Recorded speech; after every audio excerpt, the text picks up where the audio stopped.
Thanksgiving week, turkey time. I've been doing turkeys on grills for over 20 years.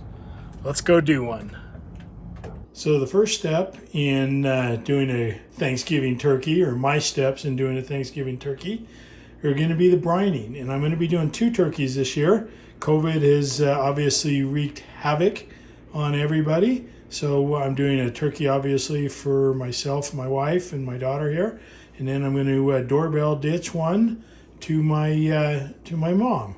So what we'll do for the brine is it'll be about 4 quarts of apple juice and water, about a cup each of kosher salt and pure cane sugar, some herbs, thyme, sage, rosemary, a few peppercorns, and the zest of a couple of oranges. And we'll let those sit overnight, and then we'll put them on the grill in the morning. Okay, I've poured the apple juice in. Now going to start just dumping in the salt and the sugar. Stir that up really well. I'm doing a cold brine. I'm not, some people tell you to heat it up. Typically I'll do that with a water brine only, but with the apple juice, I'm actually just going to keep it nice and cool. So it actually then doesn't cook. You don't want it warm at all so it doesn't cook or heat up the turkey in any way. I'll actually probably even throw in a couple of cups of ice into it. All right, so to the 2 quarts of apple juice, I have added a cup of brown sugar and a cup of kosher salt, and also a quart of water. So I've added all of the herbs, the peppercorns, the zest from a orange, stirred it all up really good, mixed it really good. The sugar and salt is dissolved, so now I'm going to put the turkey in. You want to make sure when you do that it's fully submerged and doesn't float to the top, and it looks like we're going to be good to go. Look at that. May add just a little bit more water so it is totally submerged, but that's it. So I've put the lid in, twisted it down. What that has done is force the turkey down underneath so it won't float up on top, so the entire bird will be submerged and be brined equally. I did throw in about 2 cups of ice. Gonna let that help cool it down and keep it cool overnight. All right, so the next step, or what I'm gonna do now, is actually some prep, because I'm gonna be putting the turkey on so early in the morning. I'm just gonna kind of cut up some oranges, an apple, the sage, rosemary, and thyme, kind of mix it all together, put it in a plastic bag, and then in the morning what I'll do is stuff a little bit of that into each of the cavities of the turkey. Obviously you don't eat that, but that'll just help what I like to do. It brings out some of the flavoring. And then tomorrow I'll rub down the turkey before I put it in and on the grill. Rub it down with some melted butter, some very chopped up sage, rosemary, thyme, a little garlic, and then I'll put some butter under the skin of the turkeys as well. All right, I cut up the oranges, diced up the apple into eighths or smaller, and put in the sage, rosemary, and thyme. Just going to put that in the fridge, and then tomorrow I'll kind of mix it up and stuff half of it into each of the turkey. So for the rub on the turkeys, I'm going to just dice up and chop up the herbs, melt some butter, and then I'll just rub it really good on the bird. Before I do that, I'll actually take some small patties. I'll cut those in half again and slice those up and stuff those under the skin.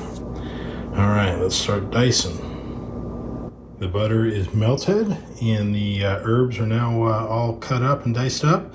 As I mentioned, it's a little more of a traditional turkey. I've done tequila turkeys, I've done beer, I've done Cajun, I've done just about everything you can imagine, and this year we're doing a little more traditional.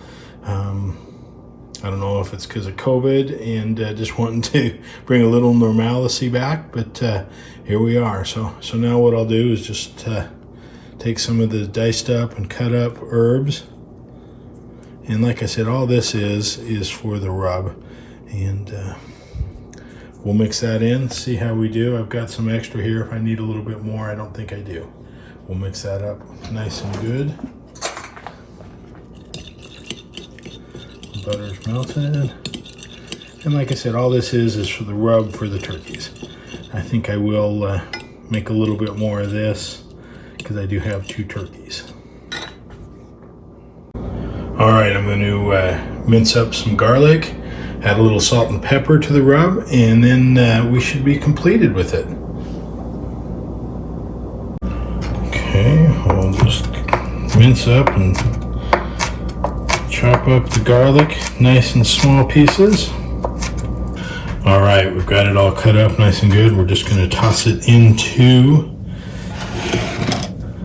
the rub. Add some salt and pepper. And move on to the next step. Take some butter chunks that I've cubed up and just kind of strategically place them somewhere down deep inside the bird between the skin and the meat itself.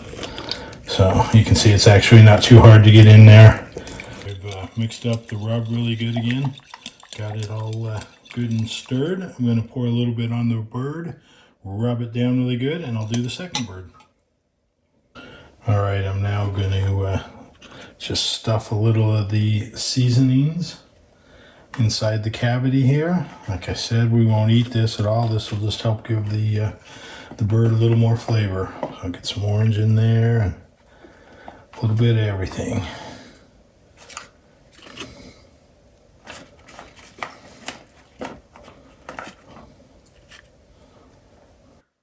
Both birds are stuffed and coated, and we are good to go. I did not inject it this year because I put a little bit more butter underneath the skin.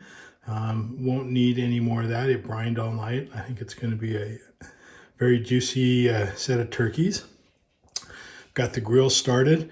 Going to go up to 225 with apple pellets. Give it a little bit sweeter flavor to go with the savory sage, rosemary, and thyme and garlic.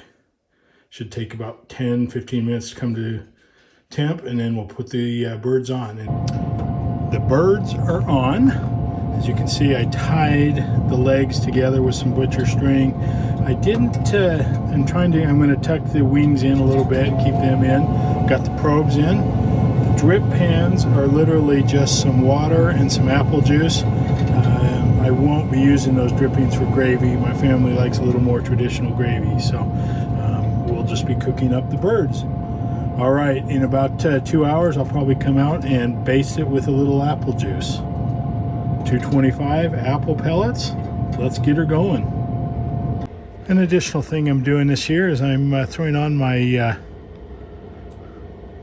heat blanket, or welder's blanket, I guess you could call it, is really what it is. Try and keep in a little heat, try and cut down on the number of pellets that I'm going to need. I am trying to be careful back here to keep it under or above the vents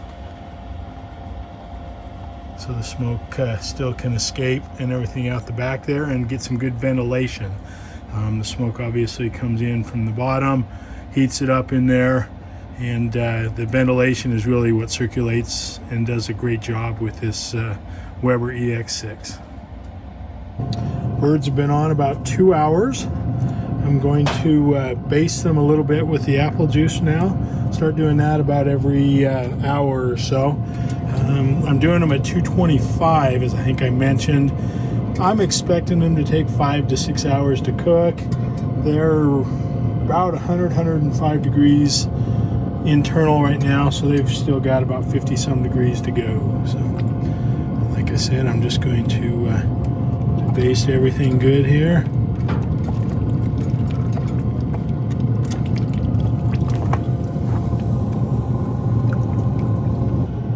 Three hours and counting, and they are looking spectacular. They smell wonderful. We're right on target. Like I said, I anticipated them being about 5 to 6 hours, and we're 3 hours in, and we're probably another 2.5-3 hours of cook time. So let's do another quick spritz here and keep it nice and juicy and moist. browning up really nice with those. They've been on now about 5 hours. We've got probably about another hour to go. We've only got, we're at about 145. I want to get to 160. So just another 15, 20 degrees, and we'll be good to go. Let's baste them again real good. They are about 162, 165, and ready to come off the grill. They look wonderful. All right, so I'm going to pull them off. I'm going to wrap them and pack them up good and take one out to my mom and come back and enjoy the other.